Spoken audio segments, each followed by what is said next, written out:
আমি ৯ মাসের গর্ভবতী। আর এমন সময় আমার দেবর আসলো প্রবাস থেকে। আর দেবর আসার পরে হৈ হৈ রই রই করে বিয়ে নামলো। আমার ডেলিভারির খরচও তারা দিতে পারবে না, কারণ আমার দেবরের বিয়ে। আমি যেন সেটা আমার বাবার বাড়ি থেকে আনি। শরীরের অসুস্থতা, ঘর ভর্তি মেহমান, কাজ করে আমার অবস্থা আরো বেশি খারাপ। আমি মুখটা শুকনা করে রাখতাম, মুখে কোনো হাসি থাকতো না।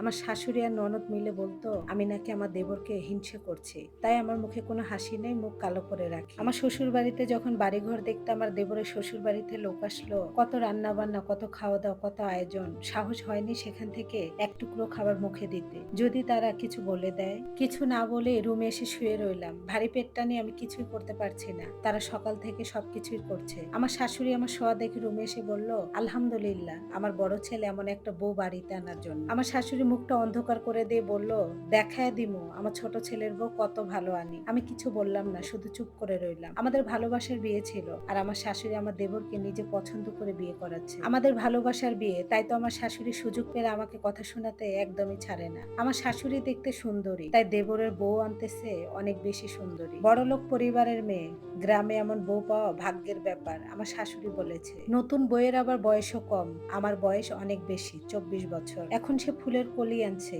এগুলো শুনতেও আর ভালো লাগছে না, আমার শারীরিক যন্ত্রণা। আমি শুধু এনফসি এনফসি করছি। আমার ননদ আর আমার শাশুড়ি নাকি আমার স্বামীকে ফোন দিয়ে বলেছে আমি কোনো কাজকাম করছি না, তাই আমার স্বামী বিদেশ থেকে ভয়েস দিয়েছে আমি কেন কোনো কাজ করছি না। আমি বললাম আমার শরীরের অবস্থা বেশি ভালো না, কিন্তু সেটা মানতে নারাজ। সে আবার একটু মা ভক্ত বেশি। আমার স্বামী আমার দেবরের বিয়েতে 2 লাখ টাকা দিয়েছে। আমার বিয়ের সময় আমার স্বামী বা শ্বশুর বাড়ির মানুষ আমাকে কোনো গহনাগাটি দেয়নি। দ্বিতীয়বার আমার স্বামী যখন প্রবাস থেকে ছুটিতে আসে, তখন আমার জন্য শুধুমাত্র একটা চেন এনেছিল। আমার স্বামী আমাকে ফোন করে বলল এটা যেন আমার শাশুড়ি মাকে আমি দিয়ে দিই, কারণ নিশানা স্বরূপ চেনটা নতুন বউকে দিতে হবে, না হলে নাকি তাদের মান সম্মান থাকবে না।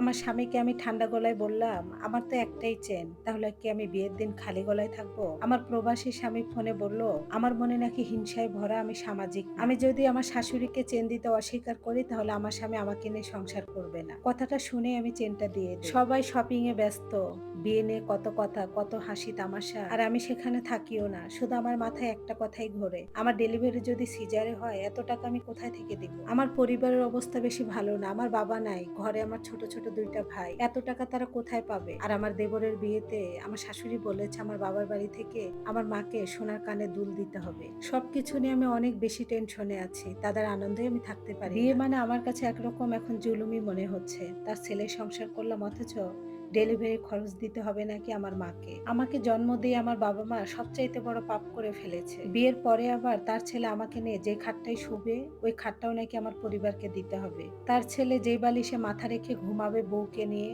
ওই বালিশটাও নাকি আমার মা বাবাকে দিতে হবে। সমাজের এক অদ্ভুত নিয়ম ভাই, আমি ঘৃণা করি এই সমাজ। কয়দিন আগে হঠাৎ করে আমার এত পেন, পানি আগেই ভেঙে যায়। শাশুড়িকে বললাম মা আমার পেট ব্যথা করতেছে। শাশুড়ি কোনো উত্তর না দিয়ে আমাদের বাড়িতে ফোন করলো আমার ছোট্ট ভাইকে আসার জন্য। তারা আমাকে হসপিটালে নিয়ে যেতে পারবে না, বিয়ে শপিং নিয়ে অনেক বেশি ব্যস্ত। আমার ছোট্ট ভাই আসলো, আমাকে হসপিটালে নিয়ে গেল। হসপিটালে নেওয়ার পরই আমি একটা কন্যা সন্তান জন্ম দেই, আলহামদুলিল্লাহ। আমার কন্যা সন্তান হওয়ায় আমার শাশুড়ি খুশি ছিল না। উনি ছিলেন অত্যন্ত একজন লোভী মহিলা। আমার শাশুড়ি পরের দিন আসলো বাবুকে দেখতে, একদম খালি হাতে। যাওয়ার সময় 500 টাকা দিয়ে গেল। শাশুড়ি যাওয়ার সময় বলে গেল আমি বেশিক্ষণ থাকতে পারলাম না, বাড়িতে অনেক আয়োজন, আজকে ওর গায়ে হলো, মানে আমার দেবরের গায়ে হলো। আমি শুধু শাশুড়ির যাওয়ার দিকে তাকিয়েছিলাম। আমার ডেলিভারি হওয়ার পর আমার স্বামীও আমাকে বেশি ফোন দিতেন না, হয়তোবা উনিও কন্যা সন্তান হয়েছে তাই খুশি না। আমার শাশুড়ির সঙ্গে ঘন্টার পর ঘন্টা কথা বলতেন, কিন্তু আমি যে বাচ্চা নিয়ে হসপিটালে, এটা মনে হয় আমার স্বামী ভুলে গিয়েছিল, আমাকে আর ফোন দিত না। অনেক আনন্দ উল্লাস করে বাড়িতে সুন্দরী বউ নিয়ে আসলো আমার দেবরের জন্য। আমি হসপিটালে তখন 2 দিন। শাশুড়ি রাত্রে ফোন করে বলল বিয়ের দিন তোমার পরিবারের কেউ আসেনি, জানি তো কেন আসেনি, দেওয়ার ভয়, আরো কত কথা। কন্যা সন্তান হয়েছে আমার মা কেন এখনো আমার শ্বশুর বাড়িতে 20 কেজি মিষ্টি পাঠায়নি।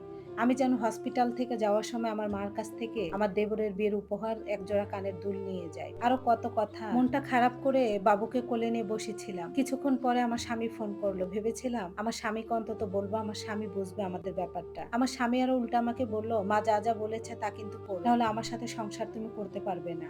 এই মানসিক টর্চারিং, তাদের লোভ আমার আর সহ্য হচ্ছিল না। ভাবলাম শ্বশুর বাড়িতেই আর যাব না, এভাবে পার করে দিব জীবন। কিন্তু আমার মা আমাকে বুঝিয়ে শুনিয়ে জোর করে আমার শ্বশুর বাড়িতে আমার সিজারে 1.5 মাস পর পাঠিয়ে দেয়। এই 1.5 মাসে একটা মানুষ আমার বাচ্চাটাকে দেখতে আসে নাই শ্বশুর বাড়ি থেকে। শ্বশুর বাড়ি যাওয়ার সময় আমার মা 20 কেজি মিষ্টি, শ্বশুর বাড়ি সবার কাপড় চোপড় দিয়ে দেয়। আমার দেবরের বউয়ের জন্য নতুন আর এক জোড়া কানের দুল নেওয়া হলো না, কারণ সিজারের সব টাকা মা পরিশোধ করে। শ্বশুর বাড়ি সবার জন্য কাপড় চোপড় মিষ্টি নিয়ে টাকা আর মার হাতে ছিল না। ছোট ভাইটাকে সঙ্গে করে বাচ্চা নিয়ে একা শ্বশুর বাড়িতে গেলাম, যে আমার দেবরের বউটাকে জড়িয়ে ধরলাম। তখনই শাশুড়ি তার সামনে আমাকে অপমান করে বসলো, তোমার মা কানের দুল দিতে পারে না, এবার তুমি ওকে জড়িয়ে ধরো। আমার শাশুড়ির কথায় কান্না দিয়েই নতুন বউটাকে জড়িয়ে ধরলাম। বউটা খুব মিষ্টি। আমার শাশুড়ি বউয়ের প্রশংসায় যেন মাটিতে পায়ে রাখতেছে না। কথায় কথায় শাশুড়ি নতুন বউয়ের সামনে আমাকে অপমান করতো। কেন আমার মা আমার দেবরের বউকে স্বর্ণের কানের দুল দেয়? সবচাইতে বিশ্ব সুন্দরী হচ্ছে আমার দেবরের বউ। এরকম সুন্দর নাকি আমার শাশুড়ি জীবনও দেখেনি। আমার শাশুড়ির মুখের কথা। ছোট বউয়ের সামনেই মা মাঝে মাঝে বলতো,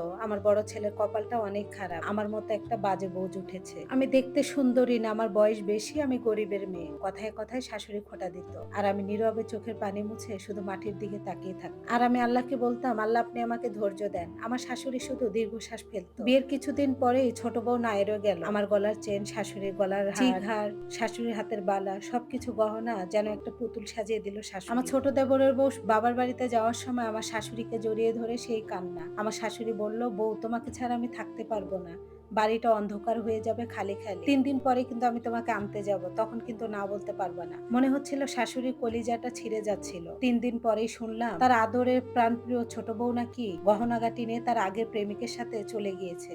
আমার দেবর নতুন শ্বশুর বাড়ি থেকে ফোন করেছে, তার বউ নাকি তার আগের প্রেমিকের সাথে ভেগে গিয়েছে। শাশুড়ি শুনে চিৎকার দিয়ে ফ্লোরে বসে কান্না করতেছে, আমার এত গহনাগাটি সব নিয়ে গেলি, তোকে তো কোনো কিছুর অভাব রেখেছিলাম না, তোর মনে এরকম ছিল, চরিত্রহীন মহিলা তুই একটা। এটা বলে আমার শাশুড়ি তাড়াতাড়ি করে বোরকা পরে আমার দেবরকে আনতে গেল। দেবরকে নিয়ে বাড়িতে এসে দেবর কাঁদতেছিল, শাশুড়ি বলতেছিল, ওর চাইতে সুন্দরী বউ তোকে এনে দিব রে বাবা, তুই টেনশন করিস না, ও তো চরিত্রহীন মেয়ে, তোর বউ হওয়ার যোগ্য না। কথাটা শুনে একটু হাসিও পেল, তাচ্ছিল্যর হাসি। 2 দিন আগে যে শাশুড়ি মা বলেছিল আমার দেবরের বইয়ের মতো নাকি বই হয় না, এরকম বিশ্ব সুন্দরী নাকি সে দেখেই নেই। আবার ওই এখন একই মানুষ বলতেছে আমার দেবরের বউ নাকি সবচাইতে চরিত্রহীন মেয়ে ছিল। কথাটা শুনে একটু কষ্ট পাচ্ছিলাম, আবার একটু মুখে তাচ্ছিল্যের হাসিও আসতেছিল। বইয়ের সামনে না আমাকে কতটাই অপমান করেছিল, একটা বারও ভাবেনি যে আমিও তার ছেলের বউ। আমার দেবরকে শাশুড়ি মা মাথা হাতিয়ে সান্ত্বনা দিচ্ছিল, এর চাইতে সুন্দরী বউ তোকে আনবো। আমি কোনো উত্তরই দেইনি, কারণ আমার মেয়েটা ভীষণ অসুস্থ। সারা রাত মেয়েকে নিয়ে কান্না করতাম, শাশুড়ি একটা বারও ফুসকে দিত না। বারান্দায় বসে মাথায় হাত দিয়ে শুধু বলতো, বউটা না কতই সুন্দরী ছিল, এরকম মেয়ে আমি কখনো দেখিনি। যে বউ নাকি তার ছেলেকে রেখে তার প্রেমিকের হাত ধরে চলে গিয়েছে। আমার দেবরের বিয়েতে আমার স্বামী অনেক টাকা পয়সা খরচ করেছে। দিনে দিনে মেয়েটা আমার বেশি অসুস্থতা বেড়ে যায়। শাশুড়ি মাকে বলি, মা আমার মেয়ের অবস্থা বেশি ভালো না, ডাক্তারের কাছে নিয়ে যান, ওনাদের কোনো টাকা পয়সা নাই, নিতে পারবে না। আমার প্রবাসী স্বামীকে বললাম, সেও টাকা দিতে পারবে না, ধার দেনা করে তার ভাইয়ের বিয়েতে খরচ করেছে। কোনো উপায় না পেয়ে আমি সরকারি হাসপাতালে আমার মেয়েটাকে ভর্তি করি। সরকারি হাসপাতালের চিকিৎসা ধার দেনা করে যা কয় টাকা পেয়েছিল মা, ওখানেই খরচ হয়ে যায়। আমার মেয়েটাকে আমি আর বাঁচাতে পারিনি। বিনা চিকিৎসায় মেয়েটা আমার মারা যায়। আমার শ্বশুর বাড়ির মানুষ আমার মেয়ে মারা যাওয়ার পর আমার বাবার বাড়িতে আসে, সেখানে আমি দাফন দেই। আমার মেয়েকে নিয়ে আমি কষ্টে আছি, অথচ সেখানে আমার শাশুড়ি গল্প করতেছিল তার ছেলের বউ কিভাবে চলে গেল। সে অনেক বেশি সুন্দরী ছিল। সন্তানহারা মা আমি। আমার স্বামী অশ্লীল ভাষায় আমাকে বকাবাজি করেছে। আমার মা নাকি চিকিৎসা করেনি, তাই আমার মেয়েটা মারা গিয়েছে, অথচ তার একটা টাকা দেওয়ার মুরদ হয়নি। সেদিন আমি প্রতিবাদ করেছিলাম, আমার শাশুড়িকে বলেছিলাম, আপনার মতো শাশুড়ি কোনো নারীর যেন আল্লাহ না দেয়। আর আমার স্বামীকে বলেছিলাম, তোমার মতো মেরুদণ্ডহীন কাপুরুষ স্বামী যেন কোনো মেয়ের কপালে না জোটে। সেই দিনে আমার স্বামীকে আমি ডিভোর্স দিয়ে দেই, আর শ্বশুর বাড়িতে যাইনি, দ্বিতীয়বার আর বিয়েও করিনি। বিয়ে করার স্বাদ আমার মিঠে গিয়েছে। এটা একটা আপু লাইভ হিস্টোরি ছিল। ধন্যবাদ সবাইকে।